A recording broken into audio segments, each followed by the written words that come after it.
നമ്മൾ പഠിക്കാൻ പോണത് മൊഡ്യൂൾ 5 ആണ്. അപ്പോൾ മൊഡ്യൂൾ 5 വരുന്നൊരു പോർഷനാണ് എന്ത്, സെല്ലുലാർ കൺസെപ്റ്റ് ഡിസൈൻസ് ഫണ്ടമെൻ്റൽ.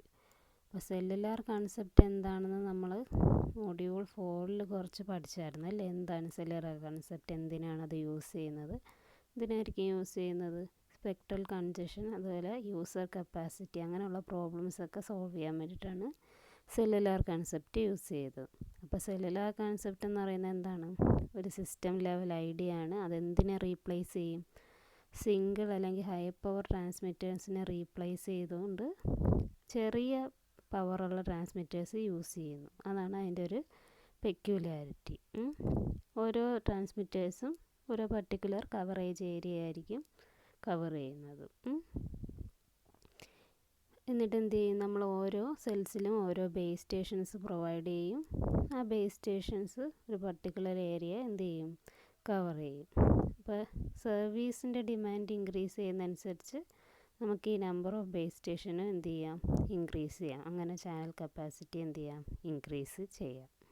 അപ്പോൾ അതാണ് ബേസിക്കലി സെല്ലുലാർ കൺസെപ്റ്റ്. അതിൽ തന്നെ നമ്മൾ ഫ്രീക്വൻസി റീയൂസ് എന്ന് പറയുന്നൊരു ടേം കണ്ടായിരുന്നു. എന്താണ് ഫ്രീക്വൻസി റീയൂസ്?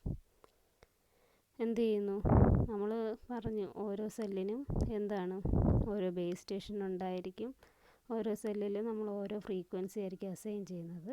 നെയ്ബറിങ് സെൽസിന് എന്തായാലും സെയിം ഫ്രീക്വൻസി അസൈൻ ചെയ്യില്ല. പക്ഷേ ഒരു സെല്ലിന് അസൈൻ ചെയ്ത ഫ്രീക്വൻസി തന്നെ മറ്റൊരു സ്ഥലത്തുള്ള വേറൊരു സെല്ലിന് നമുക്ക് അസൈൻ ചെയ്യാം. ഒരു പർട്ടിക്കുലർ ഡിസ്റ്റൻസ് വേണം. അങ്ങനെ നമ്മൾ ഒരേ എന്ന് പറയുന്നത് ഫ്രീക്വൻസി റീയൂസ് എന്ന് പറയുന്നത്. So each cellular base station is allocated to a group of radio channel to be used within a small geographical area called a cell. Cell എന്താണെന്ന് അറിയാം. ഓരോ സെല്ലിനും നമുക്ക് ബേസ് സ്റ്റേഷൻ കാണും. നമുക്കതിൽ ഓരോ റേഡിയോ ചാനൽസിന് എന്ത് ചെയ്യാം, അസൈൻ ചെയ്യാം. Base station in the adjacent cells are assigned different group of channel. നേരത്തെ പറഞ്ഞ കണക്ക് അഡ്ജസൻറ്റ് സെൽസിന് നമ്മൾ ഡിഫറെൻറ്റ് ചാനൽസ് ആയിരിക്കും എന്ത് ചെയ്യുന്നത്, അസൈൻ ചെയ്യുന്നത്, അല്ലെങ്കിൽ ഫ്രീക്വൻസി ആയിരിക്കും അസൈൻ ചെയ്യുന്നത്. ഇതെന്തിനാണ്, ഇൻ്റർഫറൻസ് റിഡ്യൂസ് ചെയ്യാൻ വേണ്ടിയിട്ടാണ് നമ്മൾ അങ്ങനെ അസൈൻ ചെയ്യുന്നത്. Base station antenna is design to achieve a coverage within the cell. Same group of channels are used to cover different cells that are separated from one another by distance. അതുപോലെ same frequency നമ്മൾ assign ചെയ്യണമെങ്കിൽ ആ cells തമ്മിൽ ഒരു separation ഉണ്ടായിരിക്കണം. നമുക്ക് adjacent സെൽസിന് നമുക്ക് assign ചെയ്യാൻ പറ്റില്ല. പക്ഷേ ഒരു പർട്ടിക്കുലർ ഡിസ്റ്റൻസിൽ നമുക്ക് വേണമെങ്കിൽ സെയിം ചാനൽ ഫ്രീക്വൻസി തന്നെ എന്ത് ചെയ്യാം, അസൈൻ ചെയ്യാം. അതായത് സെയിം ചാനൽസ് തന്നെ അസൈൻ ചെയ്യാം. The design process of selecting and allocating channel groups for all of the cellular base station within a system called frequency reuse or frequency planning. അപ്പോൾ frequency planning എന്ന് പറഞ്ഞാൽ എന്താണ്, നമ്മുടെ ഈ ഒരു ഡിസൈൻ പ്രോസസ്സ് നമുക്ക് സെലക്ട് ചെയ്യാനും ഏത് സെൽസിനാണ് നമുക്ക് പർട്ടിക്കുലർ ഫ്രീക്വൻസി അസൈൻ ചെയ്യേണ്ടത് എന്നൊക്കെ ഡിസൈൻ ചെയ്യുന്ന ആ ഒരു പ്രോസസ്സിനെയാണ് നമ്മൾ എന്തെന്ന് പറയുന്നത്, ഫ്രീക്വൻസി പ്ലാനിംഗ് എന്ന് പറയുന്നത്. ഫ്രീക്വൻസി റീയൂസ് എന്ന് പറഞ്ഞാൽ സെയിം ഫ്രീക്വൻസി തന്നെ നമ്മൾ ഏതൊക്കെ ചാനൽസിന് ഏതൊക്കെ സെൽസിന് അസൈൻ ചെയ്യുന്നു ആ ഒരു മെത്തേഡിനെയാണ് ഫ്രീക്വൻസി റീയൂസ് എന്ന് പറയുന്നത്. നമ്മളൊരു ഫിഗർ കൊടുത്തിട്ടുണ്ട്, അതിൽ നമുക്ക് ഫ്രീക്വൻസി റീയൂസ് കാണാൻ പറ്റും. അപ്പോൾ ഇത് കണ്ടോ, ഇതാണ് ആ ഫിഗർ. ABCD എന്നൊക്കെ പറഞ്ഞുകൊണ്ട് കൊടുത്തിട്ടുണ്ട്. അപ്പോൾ നമുക്ക് നോക്കുമ്പോൾ മനസ്സിലാവും ഇതിലേതെങ്കിലും ഒരു ഫിഗർ നിങ്ങൾ നോക്കിയാൽ മതി, രണ്ടും ഒരുപോലത്തെ ഫിഗർ തന്നെയാണ്.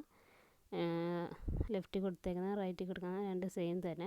അപ്പോൾ ആ ലെഫ്റ്റ് കിടക്കുന്നത് നോക്കി, അതിൽ ABCD, ഈ A ഉള്ളതെല്ലാം, ഈ A വരുന്ന ഹെക്സഗണെല്ലാം എന്താണ്, സെയിം ഫ്രീക്വൻസിയാണ്. അതുപോലെ B വരുന്നതെല്ലാം സെയിം ഫ്രീക്വൻസിയാണ്. കണ്ടോ, അപ്പോൾ ഈ എയും അടുത്ത എയും തമ്മിൽ ഒരു പർട്ടിക്കുലർ ഡിസ്റ്റൻസ് ഉണ്ട്. അതുപോലെ ബിയും അടുത്ത ബിയും തമ്മിൽ എന്തുണ്ട്, പർട്ടിക്കുലർ ഡിസ്റ്റൻസ് അടുത്ത്. ഫോർ എക്സാമ്പിൾ നമ്മുടെ ബിക്ക് അടുത്ത് F ആണ്, അത് വേറെ ഫ്രീക്വൻസിയാണ്. അപ്പോൾ നിങ്ങൾക്ക് കണ്ടാൽ മനസ്സിലാവും. പിന്നെ നമ്മൾ ബോൾഡ് ലൈനിൽ കൊടുത്തേക്കുന്നത് എന്താണ്, ഒരു ക്ലസ്റ്റർ ആണെന്നാണ് മീനിങ്. ഫോർ എക്സാമ്പിൾ ഇവിടെ ഒരു ക്ലസ്റ്ററിൽ എത്ര സെൽസ് ഉണ്ട്, 7 സെൽസ് ഉണ്ട്. ക്ലിയർ ആണല്ലോ ഈ ഫിഗർ. അപ്പോൾ നമ്മൾ സെല്ലിൻ്റെ ഷേപ്പ് സാധാരണ യൂസ് ചെയ്യുന്നത് മോസ്റ്റ്ലി, അതായത് നമ്മുടെ മെയിൻ ഷേപ്പ് എന്താണ്, ഹെക്സഗണാണ് നമ്മൾ യൂണിവേഴ്സലി അഡോപ്റ്റ് ചെയ്ത ഷേപ്പ്. ഇനി ഹെക്സഗൺ യൂസ് ചെയ്യാൻ കാരണം എന്താണെന്ന് വെച്ചാൽ നമുക്ക് ഹെക്സഗൺ ജിയോമെട്രി വെച്ച് നമുക്ക് ഫ്യൂവസ്റ്റ് നമ്പർ ഓഫ് സെൽസിന് മാക്സിമം കവറേജ് ഏരിയ കിട്ടും. The base station transmitters are placed either in the center of the cell or on 3 of the 6 cell vertices. നമുക്ക് ബേസ് സ്റ്റേഷൻ നമുക്ക് ഓരോ സെല്ലിൻ്റെ മിഡിൽ അല്ലെങ്കിൽ ഇവിടെ വെർട്ടിക്സസിലും നമുക്ക് എന്ത് ചെയ്യാം, പ്ലേസ് ചെയ്യാൻ പറ്റും. ഇനി ഒരു സെല്ലിൻ്റെ ആക്ച്വൽ റേഡിയോ കവറേജിന് പറയുന്ന പേരാണ് എന്ത്, ഫുട് പ്രിൻറ്റ്. ഒരു സെല്ലിൻ്റെ ആക്ച്വൽ റേഡിയോ കവറേജിന് പറയുന്ന പേരാണ് ഫുട് പ്രിൻറ്റ്. നമ്മളൊരു ഇക്വേഷൻ ഡിറൈവ് ചെയ്ത്, അതായത് ഒരു ഇക്വേഷൻ പോലെ നോട്ട് ചെയ്യാണ്. നമ്മുടെ ഒരു സെല്ലുലാർ സിസ്റ്റത്തിൽ നമുക്ക് എസ് ഡ്യൂപ്ലക്സ് ചാനൽസ് അവൈലബിൾ ആണെന്ന് കൺസിഡർ ചെയ്യാം. അങ്ങനെ ഈച്ച് സെല്ലിൽ നമ്മൾ കെ ചാനൽസ് എന്ത് ചെയ്യുന്നു, അലോക്കേറ്റ് ചെയ്യുന്നു. And S channels are divided among N cells. S channels എന്ത് ചെയ്യുന്നു, എൻ സെൽസിലായിട്ട് എന്ത് ചെയ്യുന്നു, ഡിവൈഡ് ചെയ്യുന്നു. അങ്ങനെയെങ്കിൽ നമുക്ക് ടോട്ടൽ നമ്പർ ഓഫ് ചാനൽസിനെ എങ്ങനെ റെപ്രസെൻറ്റ് ചെയ്യാം, S equal to total number of channels എന്ന് പറഞ്ഞാൽ എന്താണ്, S equal to K into N എന്ന് എഴുതാം. അതായത് എൻ സെൽസിന് നമ്മൾ കെ ചാനൽസാണ് എന്ത് ചെയ്യുന്നത്, എൻ നമ്പർ ഓഫ് സെൽസ് കാണും. ഓരോ സെല്ലിനും എത്ര ചാനൽസ് നമ്മൾ അലോക്കേറ്റ് ചെയ്യുന്നുണ്ട്, കെ ചാനൽസ് അലോക്കേറ്റ് ചെയ്യുന്നുണ്ട്. അപ്പോൾ നമുക്ക് S equal to K into N എന്ന് ഡിനോട്ട് ചെയ്യാം. N cells use complex set of available frequencies called cluster. അപ്പോൾ ഈ എന്നിനെ നമുക്ക് എന്തെന്നും പറയാം, ഒരു ക്ലസ്റ്റർ എന്നും പറയാം. അതായത് different set of frequency use ചെയ്യും. അപ്പോൾ എൻ സെൽസിനെ നമുക്ക് ക്ലസ്റ്റർ എന്നും പറയാം. If A cluster is replicated M times. ഇനി ഈ ക്ലസ്റ്റർ തന്നെ നമ്മൾ എം ടൈംസ് റെപ്ലിക്കേറ്റ് ചെയ്യണമെങ്കിൽ നമുക്ക് total number of duplex channel അല്ലെങ്കിൽ ചാനൽ കപ്പാസിറ്റിയെ എന്തെന്ന് എഴുതാം, M times K into N. ഇനി കെ ഇൻറ്റു എൻ എന്ന് പറഞ്ഞാൽ എന്താണ്, M times S into M times S അല്ലേ. കെ ഇൻറ്റു എൻ എന്ന് പറഞ്ഞാൽ എസ് ആണ്. അപ്പോൾ നമുക്ക് ടോട്ടൽ കപ്പാസിറ്റി എങ്ങനെ എഴുതാം, എം ഇൻറ്റു എസ് എന്ന് എഴുതാം. അപ്പോൾ ഇതിൽ നിന്ന് നമുക്ക് മനസ്സിലാക്കാൻ കഴിയുന്നത് എന്താണ്, സി എന്ന് പറയുന്നത് number of times cluster replicate ചെയ്യുന്നതിന് ഡയറക്റ്റ്ലി പ്രൊപ്പോർഷണലാണ്. ഇനി ഈ ക്ലസ്റ്റർ സൈസ് എൻ എന്ന് പറയുന്നത് 4, 7, 12 ഈ ഒരു റേഞ്ചിലാണ് കാണപ്പെടുന്നത്. 4, 7, 12. If the cluster size n is reduced, more clusters are required to cover a given area, hence more capacity achieved. Cluster size n എന്ന് പറയുന്നത് റെഡ്യൂസ് ചെയ്യണമെങ്കിൽ നമുക്ക് ഒരുപാട് ക്ലസ്റ്റേഴ്സിന് ഒരു പർട്ടിക്കുലർ ഏരിയ എന്ത് ചെയ്യാൻ പറ്റും, കവർ ചെയ്യാൻ പറ്റും. അപ്പോൾ നമ്മുടെ കപ്പാസിറ്റി എന്ന് പറയുന്നത് അതനുസരിച്ച് ഇൻക്രീസ് ചെയ്യാം. ഇനി ക്ലസ്റ്റർ സൈസ് റെഡ്യൂസ് ചെയ്യണമെങ്കിൽ അതിനർത്ഥം എന്താണ്, co channel cells are allocated more closer. Co channel cells എന്ന് പറയുന്നത് കൂടുതൽ അടുത്ത് വരും. അപ്പോൾ അത് എന്തിനെ ഇൻഡിക്കേറ്റ് ചെയ്യുന്നതെന്ന് വെച്ചാൽ ഇൻ്റർഫറൻസ് കൂടുകയാണ് ചെയ്യുന്നത് അങ്ങനെ ചെയ്യുമ്പോൾ. അപ്പോൾ എപ്പോഴും ക്ലസ്റ്റർ സൈസ് കുറച്ച് വലുതായിരിക്കുന്നതാണ് കപ്പാസിറ്റി ഇൻക്രീസ് ചെയ്യുന്നതിന് നല്ലത്. Okay, next channel assignment strategies എന്തൊക്കെയാണെന്നാണ് നോക്കാൻ പോകുന്നത്. For efficient utilisation of radio spectrum a frequency reuse scheme is use to increase capacity and minimise interference. അപ്പോൾ കപ്പാസിറ്റി ഇൻക്രീസ് ചെയ്യാനും ഇൻ്റർഫറൻസ് കുറയ്ക്കാൻ വേണ്ടിയിട്ട് നമ്മൾ യൂസ് ചെയ്യുന്ന ഒരു പർട്ടിക്കുലർ ടെക്നിക്കാണ് എന്ത്, frequency reuse technique. A variety of channel assignment strategies have been developed. It can be either fixed or dynamic. അപ്പോൾ ഈ ചാനൽ അസൈൻമെൻറ്റ് സ്ട്രാറ്റജി എന്ന് പറയുന്നത് 2 ടൈപ്സ് ആണ് മെയിൻലി അവൈലബിൾ, ഫിക്സഡും ഉണ്ട് ഡൈനാമിക്കും ഉണ്ട്. അപ്പോൾ എന്താണ് ഫിക്സഡ്, എന്താണ് ഡൈനാമിക്, അതിൻ്റെ ഡിഫറൻസ് എന്താണെന്നാണ് നമ്മൾ നോക്കാൻ പോകുന്നത്. ഇനി ഫിക്സഡ് ചാനൽ അസൈൻമെൻറ്റ് സ്ട്രാറ്റജി, ഈ cell is allocated A pre determine set of voice channels. അപ്പോൾ ഫിക്സഡ് ചാനലിൽ എന്താണ് ചെയ്യുന്നത്, ഓരോ സെല്ലിനും നമ്മൾ പ്രീ ഡിറ്റർമിൻഡ് ആയിട്ടുള്ള വോയിസ് ചാനൽസ് എന്ത് ചെയ്യുന്നുണ്ട്, അലോക്കേറ്റ് ചെയ്ത് വെക്കുന്നുണ്ട്. Any call attempt within the cell can only be served by unused channels in that cell. അപ്പോൾ എന്തെങ്കിലും ഒരു കോൾ വരുവാണെങ്കിൽ സെല്ലിനുള്ളിൽ തന്നെ എന്തെങ്കിലും ഒരു കോൾ അറ്റംപ്റ്റ് വരികയാണെങ്കിൽ ആർക്കേ അത് സെർവ് ചെയ്യാൻ പറ്റുള്ളൂ, ആ സെല്ലിലുള്ള തന്നെ അൺയൂസ്ഡ് ചാനൽസിന് മാത്രമേ ആ കോൾ എന്ത് ചെയ്യാൻ പറ്റുള്ളൂ, സെർവ് ചെയ്യാൻ പറ്റുള്ളൂ. ഫോർ എക്സാമ്പിൾ ആ ചാനൽസ് അതിന് ആ ഒരു വിത്തിൻ ദ സെല്ലിലുള്ള ചാനൽസ് എല്ലാം പ്രീ ഡിറ്റർമിൻലി ഓക്കുപ്പൈഡ് ആണെങ്കിൽ the call is blocked. If all the channels are occupied, എല്ലാ ചാനലും ഓക്കുപ്പൈ ആണെങ്കിൽ എന്ത് ചെയ്യണം, നമുക്ക് ആ കോൾ എന്ത് ചെയ്യുകയാണ്, നഷ്ടപ്പെടുകയാണ് ചെയ്യുന്നത്, കോൾ ബ്ലോക്ക് ചെയ്യുകയാണ് ചെയ്യുന്നത്. And the subscriber does not receive the service. അപ്പോൾ സബ്സ്ക്രൈബറിന് ആ സർവീസ് ലഭിക്കത്തില്ല, കോൾ ബ്ലോക്കായി പോകും. In fixed strategy, a borrowing method is adopted to borrow channels from the neighboring channel. ഈ ഫിക്സഡ് സ്ട്രാറ്റജിയിൽ നമ്മൾ എന്ത് യൂസ് ചെയ്യുന്നുണ്ട്, ഒരു ബോറോയിങ് മെത്തേഡ് യൂസ് ചെയ്യുന്നുണ്ട്. അതിലെന്താ ചെയ്യുന്നതെന്ന് വെച്ചാൽ നൈബറിങ് സെല്ലിൽ നിന്ന് നമുക്ക് എന്ത് ചെയ്യാൻ പറ്റും, ചാനൽസ് വേണമെങ്കിൽ ബോറോ ചെയ്യാൻ പറ്റും. ഇതുപോലെ ചാനൽസ് ഒക്കുപ്പൈ, എല്ലാ ചാനലും ഒക്കുപ്പൈ ചെയ്തിരിക്കുന്ന കണ്ടീഷനിൽ വേണമെങ്കിൽ നമുക്ക് നൈബറിങ് സെല്ലിൽ നിന്ന് ചാനൽസ് എന്ത് ചെയ്യാം, ബോറോ ചെയ്യാം. അപ്പോൾ ആ ഒരു ഓപ്പറേഷൻ ചെയ്യുന്നത് ആരാണ്, മൊബൈൽ സ്വിച്ചിങ് സെൻറ്ററാണ് ഈ ബോറോയിങ് പ്രൊസീജിയർ നടത്തുന്നത്. അപ്പോൾ ഇതാണ് ബേസിക്കലി ഫിക്സഡ് ചാനൽ അസൈൻമെൻറ്റ്. മനസ്സിലായല്ലോ? എന്താണ് ബേസിക്കലി നമ്മൾ പ്രീ ഡിറ്റർമിൻഡ് ആയിട്ടുള്ള വോയിസ് ചാനൽസ് അസൈൻ ചെയ്യുകയാണ് ചെയ്യുന്നത്. അപ്പോൾ പുതിയതായിട്ടൊരു കോൾ വരികയാണെങ്കിൽ അൺയൂസ്ഡ് ചാനൽസ് മാത്രമേ അത് സെർവ് ചെയ്യാൻ പറ്റുള്ളൂ. അപ്പോൾ ചാനൽസ് എല്ലാം ഫോർ എക്സാമ്പിൾ അത് ഒക്കുപ്പൈ ചെയ്തിരിക്കുകയെങ്കിൽ എന്ത് ചെയ്യും, ആ കോള് നോർമലി എന്ത് ചെയ്യാൻ പറ്റും, ബ്ലോക്കായി പോവുകയാണ് ചെയ്യുന്നത്. അപ്പോൾ അത് വേണമെങ്കിൽ നമുക്ക് ബോറോയിങ് സ്ട്രാറ്റജി വെച്ച് നമുക്ക് വേണമെങ്കിൽ എന്ത് ചെയ്യാം, ആ ഒരു ബ്ലോക്കിങ്ങിനെ എന്ത് ചെയ്യാം, തടയാൻ പറ്റും. പക്ഷേ ഈ ബോറോയിങ് ചെയ്യണമെങ്കിലും നമ്മൾ വേറൊരു കണ്ടീഷനും കൂടെ നോക്കണം. അതായത് നമ്മൾ ബോറോ ചെയ്യുന്ന സ്ഥലത്ത് ആ പർട്ടിക്കുലർ ഏരിയയിൽ എന്തായിരിക്കണം, അവർ വേറെ ഒരു കോളുമായിട്ട് എൻഗേജ്ഡ് ആയിരിക്കല്ലേ. അതായത് അവിടെ എന്ത് വേണം, സെല്ല് എന്തായിരിക്കണം, എം ടി ആയിരിക്കണം. മനസ്സിലായില്ലേ? അതാണ് ഫിക്സഡ് ചാനൽ അസൈൻമെൻറ്റ്. നെക്സ്റ്റ് വരുന്നതാണ് ഡൈനാമിക് ചാനൽ അസൈൻമെൻറ്റ്. അപ്പോൾ ഈ ഒരു അസൈൻമെൻറ്റ് സ്ട്രാറ്റജിയിൽ എന്താ ചെയ്യുന്നത്, voice channels are not allocated to different cells permanently. നമ്മൾ നേരത്തെ മറ്റേൽ ചെയ്ത പോലെ പ്രീ അലോക്കേറ്റ് ഒന്നും ചെയ്യില്ല, പെർമനൻ്റ് ആയിട്ടൊന്നും എന്ത് ചെയ്യില്ല, വോയിസ് ചാനൽസിനെ അലോക്കേറ്റ് ചെയ്യുന്നില്ല. Each time A call request is made, the serving base station request A channel from the MSC. ഇതിലെന്താ ബേസിക്കലി സംഭവിക്കുന്നത്, ഓരോ തവണയും ഒരു കോൾ റിക്വസ്റ്റ് നടത്തുമ്പോൾ എന്ത് ചെയ്യും, അത് സെർവ് ചെയ്യുന്ന ബേസ് സ്റ്റേഷൻ MSC എന്നൊരു ചാനൽ എന്ത് ചെയ്യും, റിക്വസ്റ്റ് ചെയ്യും. എപ്പോഴാണോ ഒരു റിക്വസ്റ്റ്, കോൾ റിക്വസ്റ്റ് മെയ്ഡ് ചെയ്യുന്നത്, അപ്പോൾ നമ്മുടെ സെർവ് ചെയ്യുന്ന ബേസ് സ്റ്റേഷൻ MSCക്ക് ഒരു റിക്വസ്റ്റ് കൊടുക്കും, ഒരു ചാനൽ വേണമെന്ന് പറഞ്ഞുകൊണ്ട് എന്ത് ചെയ്യും, റിക്വസ്റ്റ് കൊടുക്കും.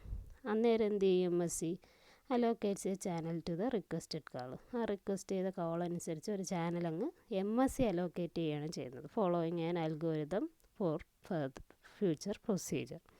അപ്പോൾ ഇതാണ് ഡൈനാമിക്കലി സംഭവിക്കുന്നത്. നമ്മൾ പ്രീ അലോക്കേറ്റ് ഒന്നും ചെയ്യില്ല, എപ്പോഴാണ് ഒരു കോൾ റിക്വസ്റ്റ് ചെയ്യുന്നത് അപ്പോൾ എന്ത് സംഭവിക്കും, ബേസ് സ്റ്റേഷൻ MSCക്ക് ഒരു റിക്വസ്റ്റ് കൊടുക്കും, MSC ആ റിക്വസ്റ്റിനനുസരിച്ച് എന്ത് ചെയ്യും, ഒരു ചാനൽ അലോക്കേറ്റ് ചെയ്യും.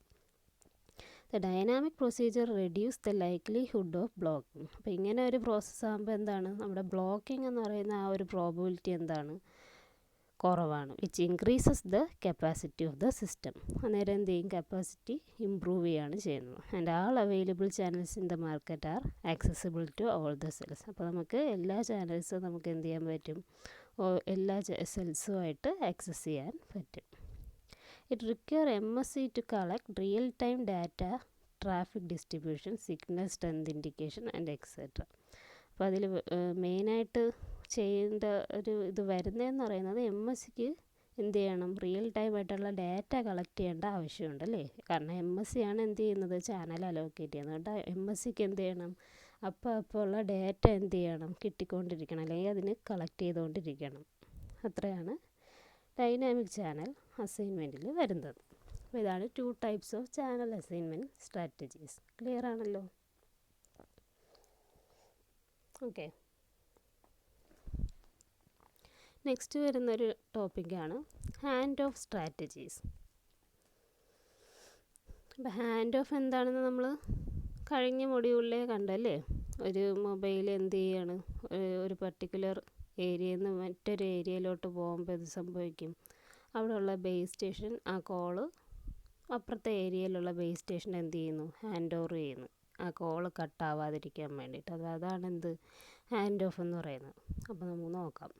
When a mobile moves into a different cell while a conversation is in progress, the MSC automatically transfers the call to a new channel belonging to the new base station. അപ്പോൾ എന്താണ് പറയുന്നത്, എപ്പോഴാണോ ഒരു mobile different സെല്ലിലോട്ട് move ചെയ്യുന്നത്, conversation progress ആയിരിക്കുന്ന സമയത്ത് തന്നെ, in പ്രോഗ്രസ്സിൽ, അപ്പോൾ MSC എന്ത് ചെയ്യും, ആ കോളിന് ഒരു പുതിയ ചാനലിലോട്ട് എന്ത് ചെയ്യും, ട്രാൻസ്ഫർ ചെയ്യും, which is belonging to the new base station. This handoff operation not only involves identifying a new base station but also requires that voice and control signals be allocated to channel associated with the new base station. അപ്പോൾ hand of operation നടക്കുമ്പോൾ എന്താണ്, നമ്മൾ ഒരു പുതിയ base station identify ചെയ്യുക മാത്രമല്ല ചെയ്യുന്നത്, അതിന് പ്രോപ്പറായിട്ടുള്ള വോയിസും കൺട്രോൾ സിഗ്നൽസും അലോക്കേറ്റ് ചെയ്യുകയും കൂടെ എന്ത് ചെയ്യണം. ആ പുതിയ ബേസ് സ്റ്റേഷന് നമ്മുടെ ഈ വോയിസ് സിഗ്നൽസും കൺട്രോൾ സിഗ്നൽസും പ്രോപ്പറായിട്ട് എന്ത് ചെയ്യണം, അലോക്കേറ്റ് ചെയ്യണം അവിടെ ഉള്ള ചാനൽസിന്. The processing of hand off is an important task in cellular radio system. Hand off must be performed successfully and infrequently as possible.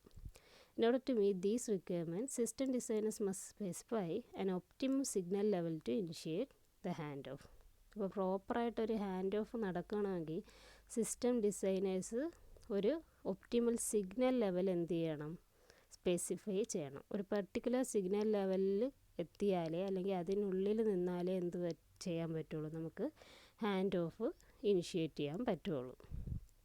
Once a particular signal level is specified as minimum usable signal, a slightly stronger signal level is used as a threshold at which handoff is made. നമ്മളൊരു particular signal level specify ചെയ്തു, ആ specify ചെയ്ത signal നമ്മൾ minimum usable signal എന്ന് പറയുന്നു. അപ്പോൾ നമ്മൾ എന്ത് ചെയ്യണം, ഒരു സ്ട്രോങ്ങർ സിഗ്നൽ ലെവൽ എന്ത് ചെയ്യണം, ഒരു ത്രഷോൾഡ് ലെവലായിട്ട് യൂസ് ചെയ്യണം. അപ്പോൾ ഈ ഒരു ത്രഷോൾഡ്, അതായത് ആ മാർജിനെ നമ്മൾ ഡെൽറ്റ ആയിട്ട് ഡിനോട്ട് ചെയ്താൽ നമുക്ക് ഡെൽറ്റ എങ്ങനെ എഴുതാം, PR hand of minus PR minimum usable. അപ്പോൾ ഡെൽറ്റ എന്ന് പറയുന്നത് എന്തായിരിക്കും, ആ ത്രഷോൾഡ് വാല്യൂ ആയിരിക്കും. അതെന്ന് പറയുന്നത് എന്തിന് ഈക്വൽ ആയിരിക്കും, PR ഹാൻഡ് ഓഫ് ചെയ്യുന്ന ആ ഒരു level minus minimum usable level, അതിന് ഈക്വൽ ആയിരിക്കും. അപ്പോൾ ഈ ഡെൽറ്റ എന്ന് പറയുന്ന ഈ ത്രഷോൾഡ് എന്ന് പറയുന്ന വാല്യൂ ഒരിക്കലും ടു ലാർജ് ആവാനും പറ്റൂല, ടു സ്മോൾ ആവാനും പറ്റൂല. ഇനി ഈ ഡെൽറ്റ എന്ന് പറയുന്ന വാല്യൂ ടു ലാർജ് അതായത് കൂടിക്കഴിഞ്ഞാലുള്ള പ്രശ്നം എന്താണെന്ന് വെച്ചാൽ അൺനെസസറി ഹാൻഡ് ഓഫ് മേ ഒക്കെ, അപ്പോൾ ആവശ്യമില്ലാത്ത ഹാൻഡ് ഓഫ് ഒക്കെ ഉണ്ടാവാൻ സാധ്യതയുണ്ട്. ഇനി ഡെൽറ്റ ഒരുപാടങ്ങ് സ്മാളായി കഴിഞ്ഞാൽ എന്താണ്, there will be insufficient time to complete a hand off ചെയ്യാനുള്ള സമയം എന്ന് പറയുന്നത് എന്തായിരിക്കും, നമുക്ക് തികയാതെ വരും. അപ്പോൾ ആ ഹാൻഡ് ഓഫ് നടക്കാതെ വരികയാണ് ചെയ്യുന്നത്. അപ്പോൾ ഇതാണ് ഒരുപാട് കൂടിക്കഴിഞ്ഞാൽ ത്രഷോൾഡ് എന്ന് പറയുന്ന ഒരു മീഡിയം വാല്യൂവിൽ നിൽക്കണം. കൂടുതലായിപ്പോഴും കുഴപ്പമാണ്, കുറഞ്ഞാലും എന്താണ് കുഴപ്പമാണ്. Figure below indicates the hand of situation. Figure ഈ കാണിച്ചേക്കുന്ന ഫിഗർ എന്ത് ചെയ്യാണ്, ഹാൻഡ് ഓഫ് സിറ്റുവേഷൻ എങ്ങനെയാണ് നടക്കുന്നതെന്ന് കാണിച്ചേക്കുകയാണ്. First indicate hand off is not made and signal drop below the minimum acceptable level and leads to the dropping up of calls. അപ്പോൾ ഇവിടെ നമ്മൾ കാണിച്ചേക്കുന്ന figure ഒന്ന് നോക്കിയേ, രണ്ട് ബേസ് സ്റ്റേഷൻസ്, ഏറ്റവും ബോട്ടത്തിൽ രണ്ട് ബേസ് സ്റ്റേഷൻസ് കൊടുത്തിട്ടുണ്ട്, രണ്ട് സെൽസാണ്. അപ്പോൾ ബേസ് സ്റ്റേഷൻ, ഒരു സെല്ലിൽ ബേസ് സ്റ്റേഷൻ 1ഉം ഒരു സെല്ലിൽ ബേസ് സ്റ്റേഷൻ 2. സെൽസിൻ്റെ പേര് എയും ബിയും, എ എന്നും ബി എന്നും കൊടുത്തേക്കാണ്. അപ്പോൾ രണ്ട് സെൽസ് ഉണ്ട്, ഹാൻഡ് ഓഫ്.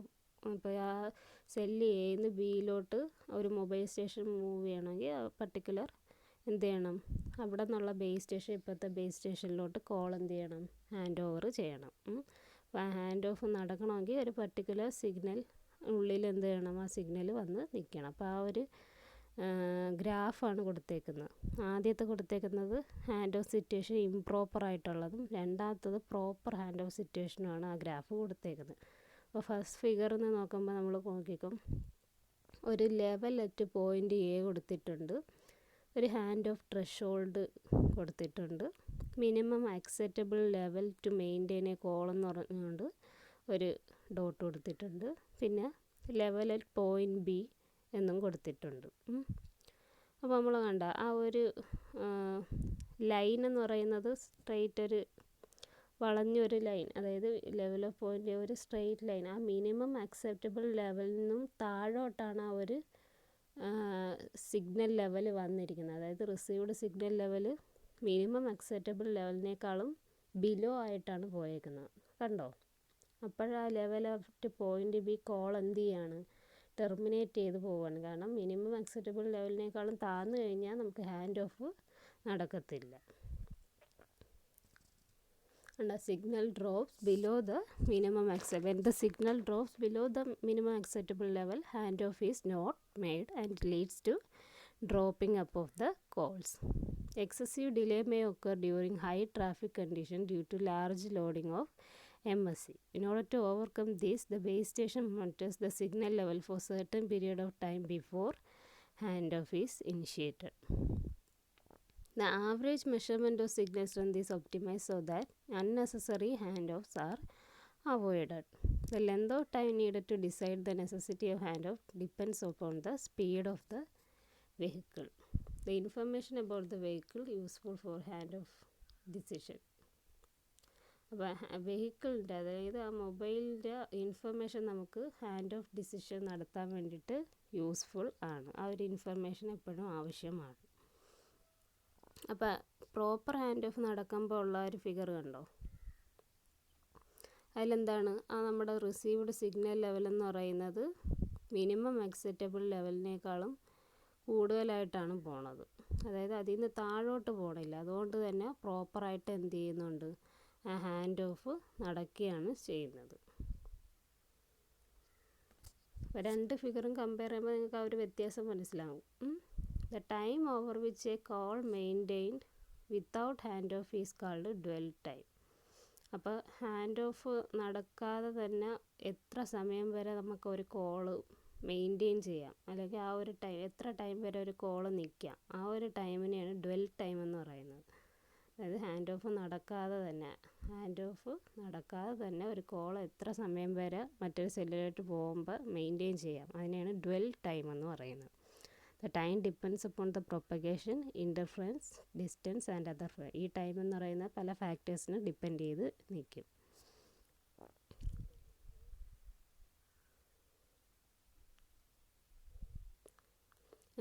ഫസ്റ്റ് ജനറേഷനിലാണെങ്കിൽ signal strength measurements are made by base station and super used by MSC. First ജനറേഷനിലാണെങ്കിൽ ബേസ് സ്റ്റേഷൻസ് MSC ആണ് ഈ സിഗ്നൽ സ്ട്രെങ്ത് മെഷർമെൻറ്റ്സ് ഒക്കെ നടത്തുന്നത്.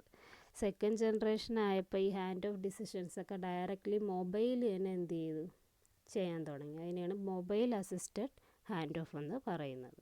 അതായത് MSCയോ BSCയോ ബേസ് സ്റ്റേഷൻസോ MSC അല്ല അത് മെയിനായിട്ട് ചെയ്യുന്നത്. അത് ആരാണ് ഡയറക്റ്റ്ലി ചെയ്യുന്നത്? മൊബൈൽ തന്നെയാണ് ആ ഒരു ഹാൻഡ് ഓഫ് പ്രോസസ്സ് ഹെൽപ്പ് ചെയ്യുന്നത്. അതുകൊണ്ട് മൊബൈൽ അസിസ്റ്റഡ് ഹാൻഡ് ഓഫ് എന്ന് നമ്മൾ പറയും. ഇനി different types of hand off available ആണ്. ഏതൊക്കെ ടൈപ്സ് ആണുള്ളത്? ഫസ്റ്റ് വൺ എന്ന് പറയുന്നത് inter cell hand off. During the course of a call, if a mobile moves from one cellular system to a different cellular system controlled by a different mobile switching centre, the hand off is known as inter cell hand off. അപ്പോൾ inter cell എന്ന് പറഞ്ഞാൽ നമുക്കറിയാം, അതായത് ഒരു particular group of cells ഒരു particular MSC ആയിരിക്കും കാണുന്നത്. എന്നാൽ വേറൊരു സ്ഥലത്തെ പർട്ടിക്കുലർ ഗ്രൂപ്പ് ഓഫ് സെൽസിന് വേറൊരു ഡിഫറെൻറ്റ് MSC ആയിരിക്കും കാണുന്നത്. അപ്പോൾ ഈ സെല്ലിൽ നിന്ന് ഒരു MSC ഉള്ള സെല്ലിൽ നിന്ന് വേറൊരു MSC ഉള്ള സെല്ലിലോട്ട് നമുക്ക് കോൾ ഹാൻഡ് ഓഫ് ചെയ്യണമെങ്കിൽ ആ പർട്ടിക്കുലർ ഹാൻഡ് ഓഫിനെയാണ് നമ്മൾ എന്താണെന്ന് പറയുന്നത്, ഇൻ്റർ സെൽ ഹാൻഡ് ഓഫ് എന്ന് പറയുന്നത്. ഇനി ഇൻട്രാ സെൽ ഹാൻഡ് ഓഫ് എന്ന് പറഞ്ഞാൽ എന്താണ്? The type of hand off in which hand off is provided within the same cell controlled by one mobile switching cell. ഒരു അതേ മൊബൈൽ MSCക്കുള്ളിൽ തന്നെ ഉള്ള ഡിഫറെൻറ്റ് സെൽസ് തമ്മിലുള്ള ഹാൻഡ് ഓഫിനെയാണ് എന്തെന്ന് പറയുന്നത്, ഇൻട്രാ സെൽ ഹാൻഡ് ഓഫ് എന്ന് പറയുന്നത്. നെക്സ്റ്റ് വരുന്ന ഒരെണ്ണമാണ് ഹാർഡ് ഹാൻഡ് ഓഫ്. അപ്പോൾ ഹാർഡ് ഹാൻഡ് ഓഫ് എന്ന് പറഞ്ഞാൽ എന്താണ്?